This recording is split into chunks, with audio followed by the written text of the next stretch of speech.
ایک دفعہ ایک بادشاہ نے اپنے ایک نجومی کو بلایا اور اس سے پوچھنے لگا کہ کیا میری زندگی میں کوئی منحوس دن بھی ہے؟ نجومی نے ذائچہ کھولا، حساب کتاب لگانے لگا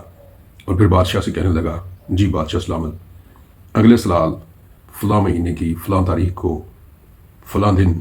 آپ کے لیے نہایت منحوس ثابت ہو سکتا ہے۔ بادشاہ نے پوچھا وہ کیسے؟ تو نجومی نے کہا کہ میرا علم ایگزیکٹلی تو نہیں بتا سکتا کہ آپ کے ساتھ کیا ہوگا، لیکن آپ کو نقصان پہنچنے کا خدشہ ہے۔ جو ہی بادشاہ نے نجومی کی یہ بات سنی تو اس نے شاہی مہواروں کو بلایا اور انہیں حکم دیا کہ میرے لیے ایک خوبصورت محل تعمیر کیا جائے کہ جس میں کوئی بھی چیز بیرونی نہ آ سکے۔ بادشاہ کے حکم کی تعمیر کی گئی اور انہوں نے ایک خوبصورت محل مقررہ وقت سے پہلے ہی بنا ڈالا۔ اس محل کے چاروں طرف بادشاہ نے بہت ماہر تیر انداز اور اپنی فوج کے ان جوانوں کو جو بہادری میں بے مثل و مثال تھے تعینات کر دیا۔ ایک دن وہ اپنے اس سیکرٹ روم میں لیٹا تھا، وہ سیکرٹ روم جس کا اس کے علاوہ کسی کو نہیں پتا تھا،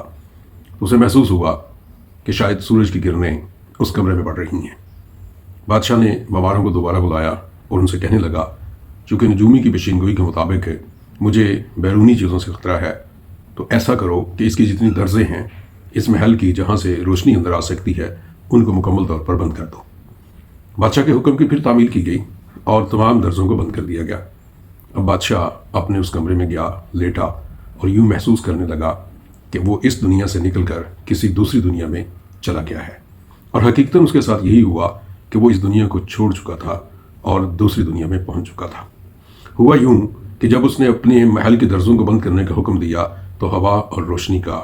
وہاں پہنچنا ناممکن ہو گیا، اور اسی گھٹن کی وجہ سے بادشاہ مر گیا۔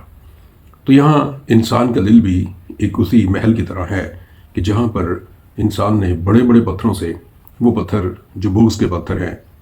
اناد کے پتھر ہیں، حسد کے پتھر ہیں، دشمنی کے پتھر ہیں، اور بہت ساری ایسے بیڈ پیشنز ہیں، ایول پیشنز ہیں کہ جن کو انسان نے خود پال رکھا ہے، ان بڑے بڑے پتھروں سے انسان نے اپنے لیے ایک بڑا سا محل تعمیر کروا رکھا ہے، اور اس محل کو چاروں طرف سے ایسا بند کر دیا گیا ہے کہ جس میں اعتماد، محبت، مٹھاس، رشتے اور احترام کے تمام سورسز بند ہو چکے ہیں۔ لہٰذا اس بادشاہ کی طرح ہم بھی اپنی اس زندگی کو کہ جو خوبصورت ہے،